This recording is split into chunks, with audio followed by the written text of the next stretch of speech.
विकास की रफ्तार थमेगी नहीं, अनवरत आगे बढ़ेगी, क्योंकि यही विकास विकसित भारत का आधार बनेगा। आत्मनिर्भर उत्तर प्रदेश और आत्मनिर्भर भारत का आधार बनेगा, और उसका आधार बनने वाला है एक्सप्रेसवे और हाईवे।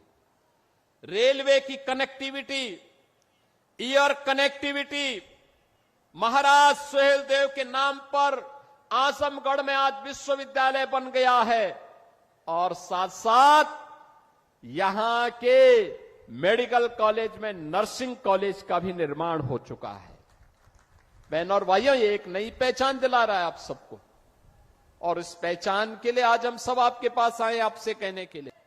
इन्होंने अपने परिवार की चिंता की, अपनी जाति की भी चिंता नहीं की, केवल परिवार की चिंता की।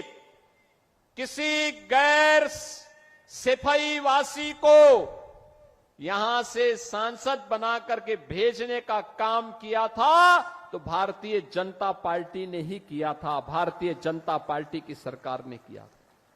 देखो, निरुवा सांसद बना, नीलम सोनकर सांसद बनी, तो विकास आजमगढ़ में द्रुत गति से आगे बढ़ा।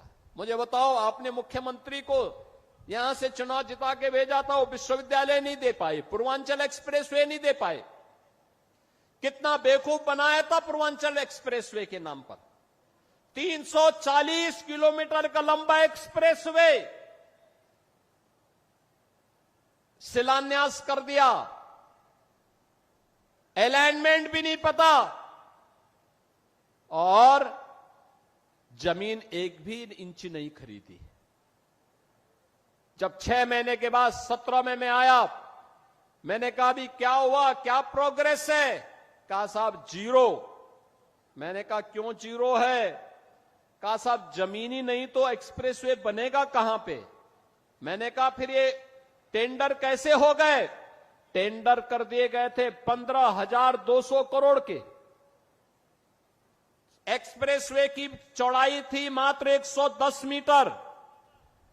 मैंने तब उस समय के जो नए सीओ बनाए गए थे यूपीडा के, सिवनीश अवस्थी जी से कहा, मैंने कहा अवस्थी जी एक काम करिए, यह 110 नहीं अब 120 मीटर चौड़ा होना चाहिए। बाई चांस हमें इस एक्सप्रेसवे के साथ जब हम high speed, semi high speed train का संचालन भी करेंगे तो उसके लिए हमें जमीन चाहिए होगी, तो एक साथ हम उसके साथ एक्सप्रेसवे के साथ उसको भी दौड़ा सकें।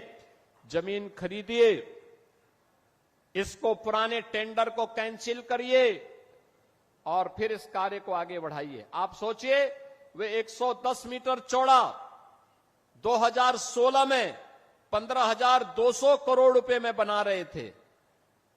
एक भी जमीन नहीं खरीदे, काम प्रारंभ ही नहीं वो कर पाए, टेंडर आवंटित कर दिए।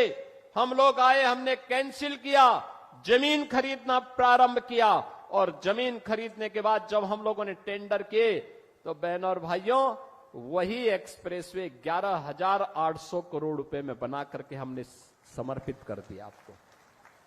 ये 3,000 4,000 करोड़ रुपए की जो डकैती डाल रही थे, कौन डाल रहे थे? ये वही लोग हैं जो आज आपको गुमराह करने के लिए फिर से ईमानदारी का चेहरा दिखाने के लिए आपके पास आएंगे। तब तो इन्होंने पूर्वांचल एक्सप्रेसवे नहीं बनाया, महाराज सुहेलदेव के नाम पे विश्वविद्यालय नहीं बनाया,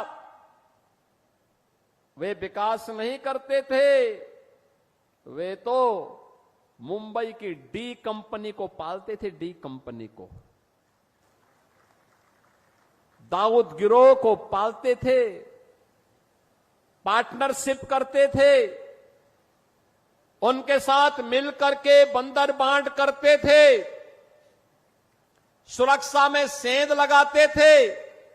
कोई आतंकी वारदात होती थी, बदनाम आजमगढ़ होता था, पहचान का संकट मेरे इन नौजवानों के सामने आता था। आज तो ऐसा नहीं है। देश की सुरक्षा में सेंध कोई लगाएगा तो आजमगढ़ की पहचान पे संकट नहीं आएगा, बल्कि संकट पैदा करने वाले को पहले से ही जहन्नुम का टिकट दे दिया जाएगा कि जाओ भाई। देश की सुरक्षा पर कोई खिलवाड़ नहीं, ये नया भारत है। और प्रधानमंत्री मोदी जी ने ऑपरेशन सिंदूर के माध्यम से देश के दुश्मनों को स्पष्ट संदेश भी दे दिया है। कोई भारत की सुरक्षा में सेंध लगाएगा, आतंकवाद को भड़काएगा, आतंकवाद को प्रेरित और प्रोत्साहित करेगा तो घुस करके मारेंगे, चाहे वह सर्जिकल स्ट्राइक हो, एयर स्ट्राइक हो, ऑपरेशन सिंदूर हो। भारत के बहादुर जवान दुश्मन की माद में घुस करके निकाल बाहर करेंगे।